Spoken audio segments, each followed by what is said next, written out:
soir, c'est vendredi. Ce soir, tout est permis.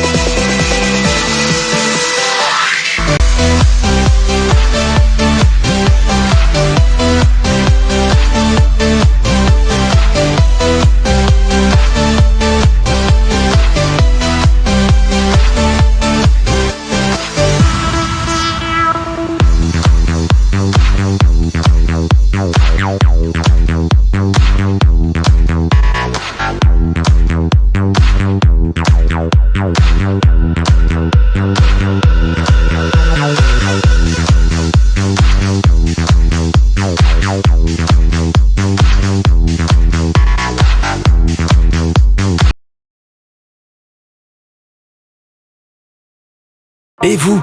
Oui, vous là, qui nous écoutez à la radio. On se connaît depuis longtemps, non? On rigole et on pleure ensemble. On vit de grands moments et on écrit l'histoire.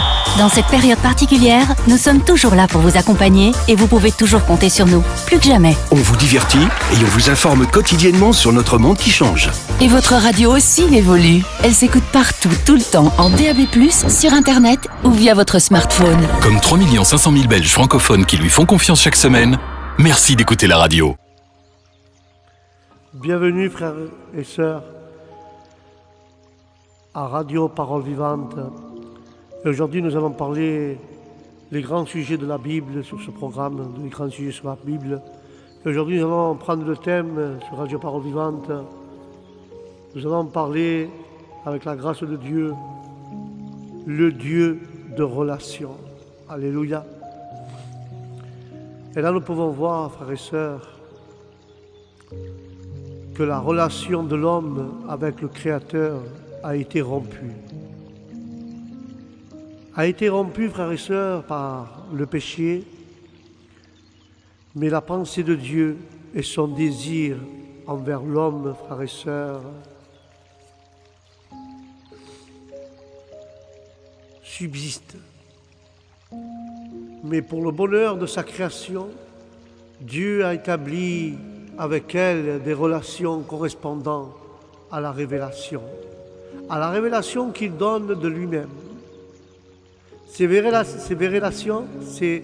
relations, frères et sœurs, ont été progressives au cours des temps écoulés. Avec Abel, nous avons la base des relations, c'est le sacrifice.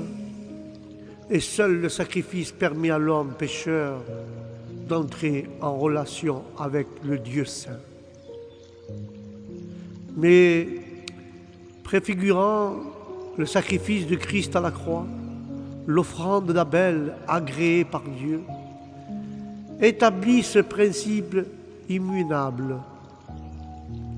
Par lui étant mort, il parle encore. Car le livre des Hébreux 11.4, il est écrit « C'est par la foi qu'Abel offrit à Dieu un sacrifice plus qu'excellent que celui de Caïn. Et c'est par elle qu'il fut déclaré juste.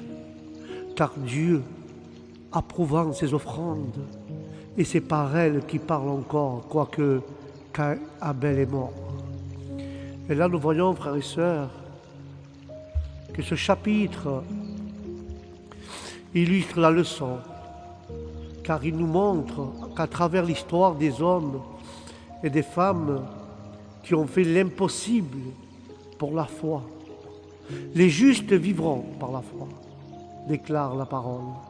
Ce chapitre montre que la foi peut vaincre en toutes circonstances, car la foi décrite nous parle de la vraie foi biblique, n'est pas une sorte de désir émotionnel, ni rêveur, mais nous parle d'une conviction interne basée sur la parole de Dieu.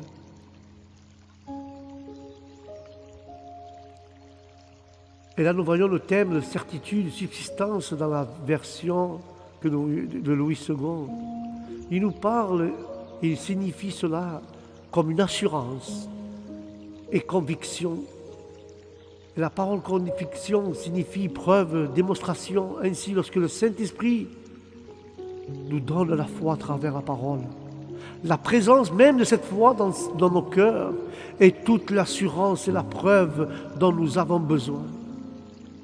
Car la foi permet à l'âme croyante d'affronter l'avenir comme étant présent et invisible comme vu. Mais par la foi, nous pouvons voir ce que les autres ne peuvent pas voir. Lorsqu'il y a une vraie foi dans le cœur, Dieu rend témoignage à ce cœur par son esprit. Et par la foi, Noé a vu le jugement prochain. Abraham a vu une ville future. Joseph a vu la sortie d'Égypte. Et Moïse a vu Dieu. Car la foi accomplit des choses parce qu'il y a une puissance dans la parole de Dieu. Comme illustre la création, Dieu a parlé et cela a été fait. Dieu nous parle encore aujourd'hui lorsque nous croyons ce qu'il dit. Car la puissance de la parole accomplit des merveilles dans nos vies, frères et sœurs. La même parole qui agit dans l'ancienne création agit aussi dans la nouvelle création. La foi démontrée, frères et sœurs, la foi nous démontre qu'Abel, Dieu a demandé un sacrifice de sang et Abel avait foi en cette parole.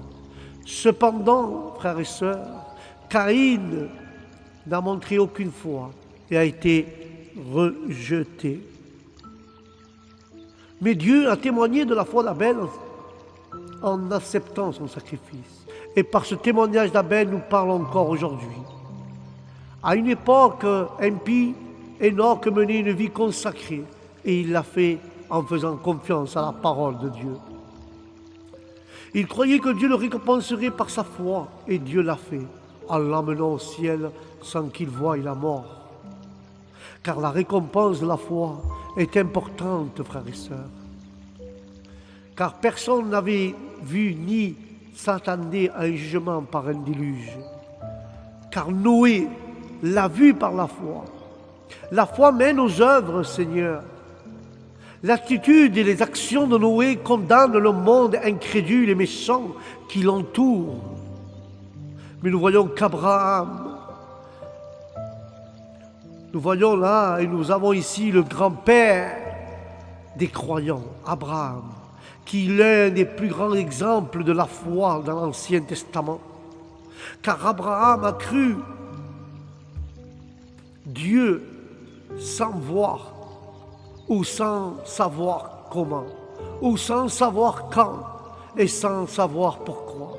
Car c'est la foi à la parole de Dieu qui l'a poussé à quitter sa maison et à vivre en pèlerin et à suivre partout où Dieu le conduisait.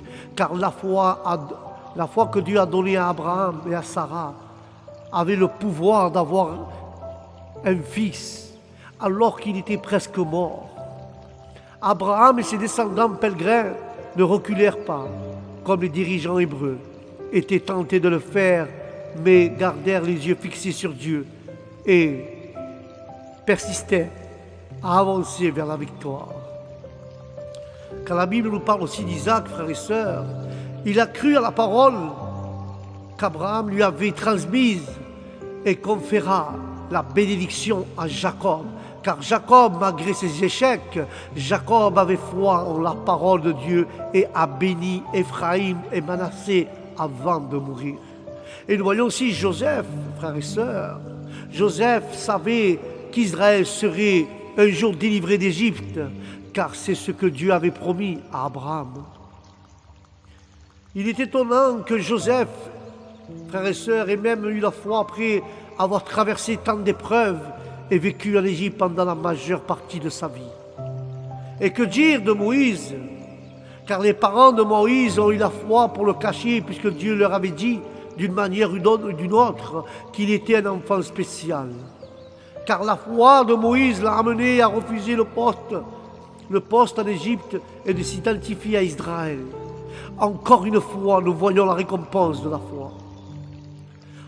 En contraste avec les plaisirs temporels du péché.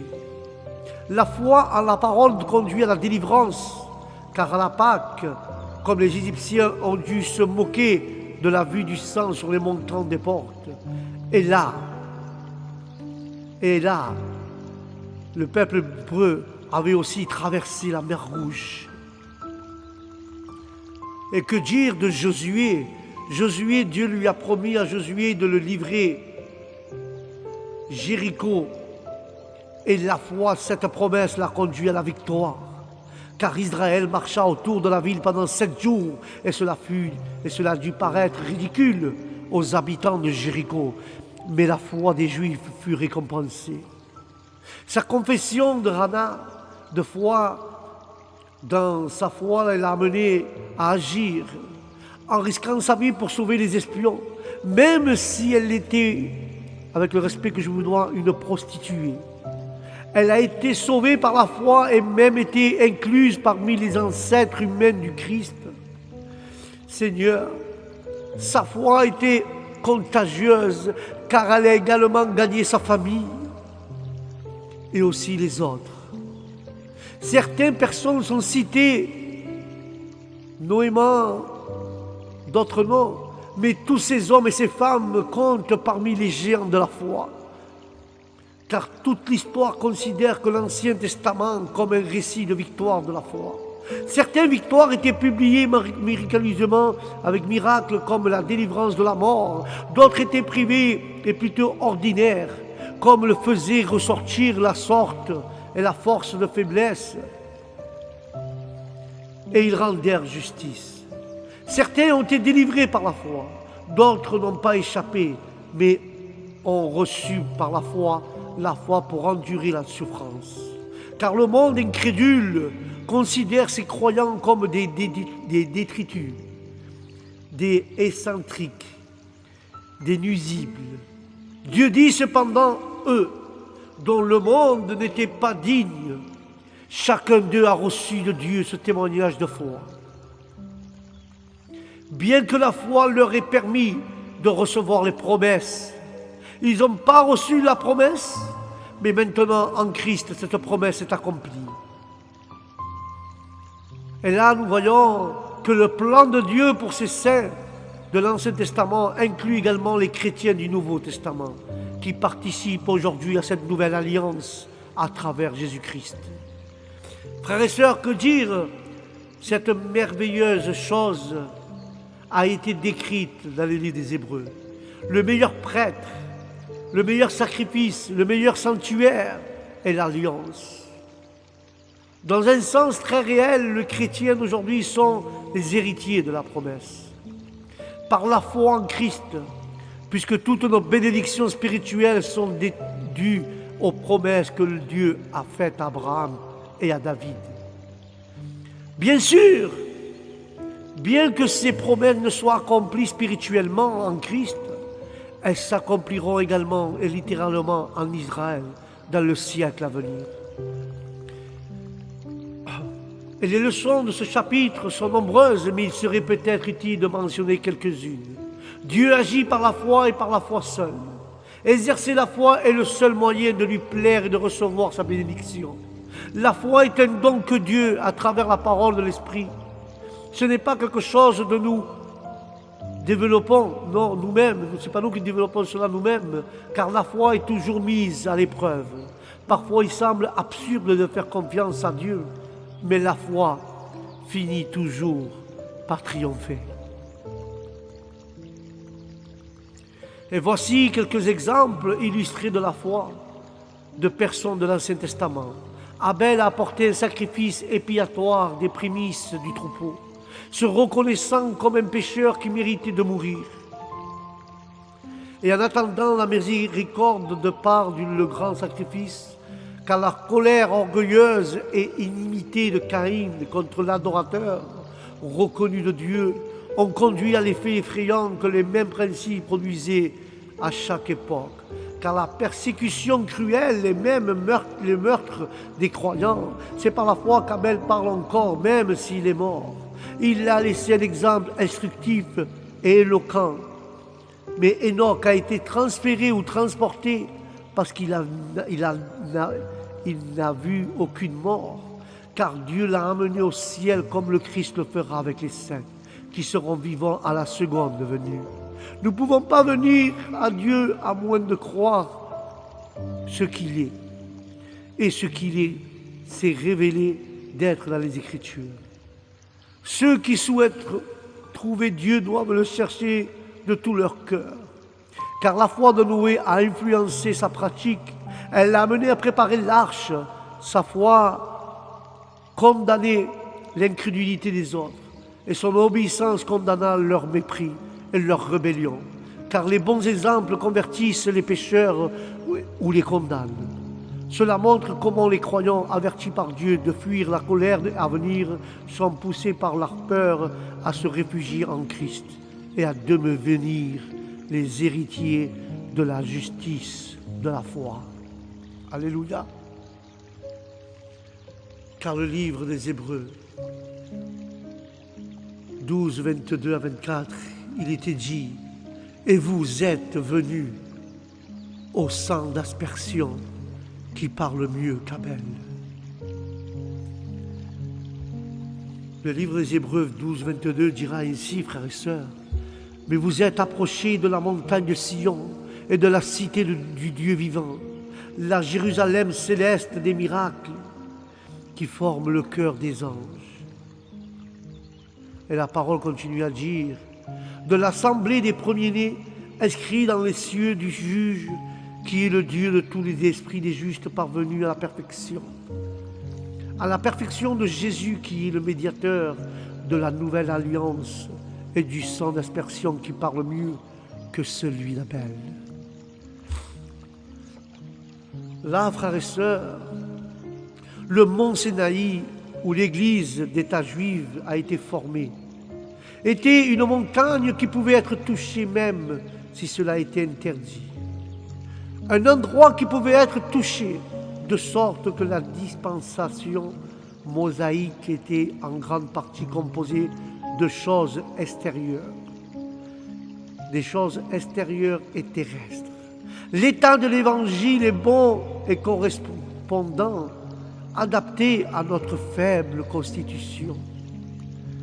Nous pouvons tout entrer franchement dans la présence de Dieu si nous sommes sous l'Évangile, mais le plus saint doit désespérément, s'il est jugé par la sainte loi donnée au Sinaï, sans avoir de sauveur. L'église de l'Évangile appelée Mont Sion, parce que là, les croyants ont une vision plus claire du ciel et un tempérament d'âme plus céleste. Tous les enfants de Dieu sont héritiers, chacun a le privilège du premier-né. L'âme qui suppose qu'elle va rejoindre cette glorieuse assemblée et cette église d'en haut, mais sans encore être familière avec Dieu. Continuons à être orientés charnellement, aimant ce monde actuel, et l'état de vie actuel semble avoir pris le mauvais chemin. Le lieu, l'état et compagnie regardant en arrière dans un œil nostalgique, plein de fierté, de culpabilité, plein de convoitise, ça serait inconfortablement pour elle et son entourage. Car le Christ est le médiateur de la nouvelle alliance entre Dieu et l'homme. Pour les réunir, cette alliance, pour les garder ensemble, intercéder pour nous devant Dieu et pour Dieu devant nous, pour enfin réunir Dieu et son peuple au ciel. Cette alliance est affirmée par le sang du Christ répandu sur nos consciences, comme le sang du sacrifice qui a été répandu sur l'autel et sur la victime. Car ce sang du Jésus-Christ parle au nom des pécheurs. Il ne prie pas pour la vengeance, mais pour la miséricorde. Faites donc attention de ne pas rejeter son appel aimable et son offre du salut. Prenez garde, frères et sœurs, de ne pas rejeter celui qui parle du ciel avec une tendresse et un amour infini. Car, comme ceux qui rejettent Dieu par incrédulité ou apostasie, pourrait-il échapper alors qu'il les supplie si gentiment à se réconcilier et de recevoir sa faveur éternellement? Les relations de Dieu avec les hommes sous l'Évangile d'une manière de grâce nous assurent qu'il traitera ceux qui méprisent l'Évangile d'une manière de jugement. Nous ne pouvons pas adorer Dieu de manière acceptable à moins de l'adorer avec révérence et sainte crainte. Seule la grâce de Dieu nous permet d'adorer Dieu à juste titre. Il est le même. Dieu est juste et droit dans l'Évangile et dans la loi. L'héritage des croyants leur est assuré et tout ce qui concerne le salut est donné gratuitement en réponse à la prière. Mes frères et sœurs, cherchons la grâce afin de pouvoir servir Dieu avec révérence et sainteté et avec crainte au nom de Jésus. Alléluia. C'est un Dieu de relation, frères et sœurs. Jusqu'à Moïse, la relation était individuellement. Mais Enoch et Noé et les patriarches ont tous goûté à la douceur de ces relations avec Dieu. Elles impliquèrent la foi chez eux en jouissant d'elles aussi, découlant des promesses pour une descendance sans qu'un peuple soit encore constitué et qui puisse entrer dans cette relation. Lorsque Dieu se révèle à Moïse et lui déclare d'être le Dieu d'Israël, sous le nom de l'Éternel, il entre en relation avec un peuple qui ne le connaissait pas et auquel il va révéler sa grande puissance en le délivrant de l'esclavage de l'Égypte. Mais toute l'histoire d'Israël jusqu'à la captivité de Babylone est marquée par cette relation avec l'Éternel. Souvent perturbée par les multitudes et désobéissances de ce peuple, cette relation subsiste néanmoins par la longue patience de Dieu. Car cette patience vient cependant à son terme, et Dieu doit abandonner le peuple qui s'était choisi. Car sa présence et sa miséricorde permet, frères et sœurs, permet à un résidu de revenir dans sa terre, où il demeure jusqu'à la venue de Jésus. Mais durant cette période, le nom de Dieu prend pour s'adresser à son peuple celui de l'Éternel. L'Éternel des armées, il ne se nomme plus le Dieu d'Israël, mais le Dieu des armées, le Dieu céleste, prêt à intervenir en faveur de son peuple, mais contraire à l'attente et la repentance de celui-ci pour agir à son égard. Dans l'attente de la restauration du peuple terrestre, la venue et le rejet de Jésus ouvrent une première ère, une nouvelle caractéristique par une nouvelle révélation de Dieu. Une nouvelle relation avec lui. Aussitôt après sa résurrection, le Seigneur Jésus confie à Marie de Magdala un message d'une immense portée. Va vers mes frères et dis-leur que je monte vers mon Père et notre Père et vers mon Dieu et vers votre Dieu. Car le livre de Jean 20, chapitre 20, verset 17 dit, et Jésus lui dit, ne me touche pas, car je ne suis pas encore monté vers mon Père, mais va trouver mes frères et dis-leur que je suis monté vers mon Père et votre Père, vers mon Dieu et votre Dieu. Et là, nous cherchons et nous trouvons probablement, frères et sœurs, lorsque nous cherchons avec affection et à travers des larmes. Cependant, de nombreux croyants se plaignent des nuages et des ténèbres sous lesquels ils se trouvent. Que sont des méthodes de grâce? Ce sont des méthodes de grâce pour humilier leur âme, mortifiée dans leurs péchés, et leur rendre à Christ. Il ne suffit pas de voir les anges et leur sourire sans voir Jésus et le sourire de Dieu en lui. Car personne, sauf ceux qui ont goûté, ne connaît les douleurs d'une âme abandonnée, qu'il avait les épreuves consolantes de l'amour de Dieu. En Christ, les espérances du ciel, mais maintenant, il les a perdues et marche dans les ténèbres. Qui peut supporter cet esprit blessé? En se manifestant à ceux qui le cherchent, le Christ dépasse souvent leur attente. Mais voyez combien le cœur de Marie désirait trouver Jésus. La manière du Christ est de se faire connaître à son peuple et à sa parole qui applique à son âme lui parle particulièrement. On pourrait y lire « Est-il mon maître ?» Voyez avec quel plaisir ceux qui aiment Jésus parlent de son autorité sur eux. Il l'empêche d'attendre sa présence corporelle continue. Il n'est plus au monde. Il n'était plus de ce monde. Elle doit regarder plus haut, au-delà de l'état actuel des choses. Mais notez, frères et sœurs, que la relation avec Dieu, à travers l'union avec Jésus-Christ, comment nous participons à la nature divine, le Père du Christ est notre Père, et comme il participe à la nature humaine, notre Dieu est son Dieu. L'ascension du Christ au ciel pour intercéder pour nous est comme une consolation inexplicable, qui ne pense pas que à cette terre sera leur demeure et leur repos, mais leurs yeux, leur vue, leurs désirs ardents doivent être dans un autre monde, et même dans leur cœur. Il dit la parole, je monte, et c'est pourquoi je dois chercher les choses qui sont en haut.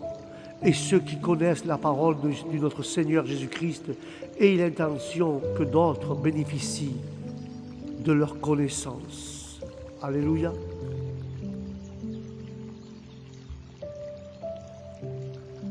Cette révélation, frères et sœurs, place le croyant de la période actuelle dans une relation des plus intimes avec Dieu. Voyez à quel amour le Père nous a fait don que nous soyons appelés enfants de Dieu. Car le livre, première épître de Jean, chapitre 3, verset 1, il dira « Voyez quel amour le Père nous a témoigné pour que nous soyons appelés enfants de Dieu. Et nous le sommes. Si le monde ne nous connaît pas, c'est qu'il ne l'a pas connu. » Alléluia. Le monde connaît peu la joie des vrais disciples, car les vrais disciples du Christ connaissent la joie. Le monde ne pense pas que ces personnes pauvres, humbles et méprisées soient les préférés de Dieu, et qu'ils vivront au ciel, car les disciples du Christ doivent se contenter des difficultés ici, puisqu'ils se trouvent dans un pays étranger, où leur Seigneur a été si maltraité devant eux, car les enfants de Dieu doivent marcher par la foi et vivre par l'espérance. Vous pouvez, frères et sœurs, très bien attendre avec foi l'espérance et désirer fervent la révélation du Seigneur Jésus, car les enfants de Dieu seront connus et manifestés par leur ressemblance avec son chef.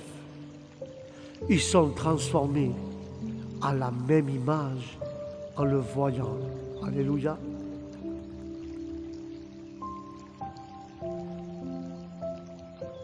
Et c'est pour ça, frères et sœurs, parce que vous êtes fils de Dieu, et Dieu a envoyé l'Esprit de son Fils dans nos cœurs en criant « Abba Père », de sorte que tu n'es plus esclave, mais tu es fils de Dieu. Car le livre de Galates, chapitre 4, versets de 6 à 7, il était dit « Et parce que vous êtes fils, Dieu a envoyé dans nos cœurs l'Esprit de son Fils, lequel écrit « Abba Père ». Ainsi, tu n'es plus esclave, mais fils. Et si tu es fils, tu es aussi héritier par la grâce de Dieu. Et l'apôtre s'adresse ici, frères et sœurs, clairement à ceux qui voulaient imposer la loi de Moïse dans l'évangile du Christ, dans le but de soumettre les croyants à leur esclavage. Ils ne pouvaient pas comprendre pleinement le sens de la loi donnée par Moïse.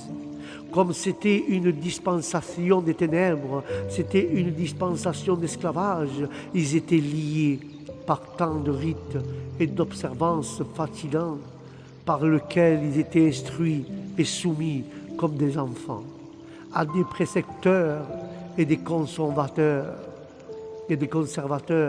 sur la dispensation et sur la dispensation de l'Évangile.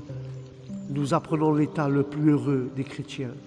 Notez bien, frères et sœurs, dans ces versets, les merveilles et le grand amour et la miséricorde divine en particulier de Dieu, le Père, en envoyant son Fils dans le monde pour nous racheter et pour nous sauver.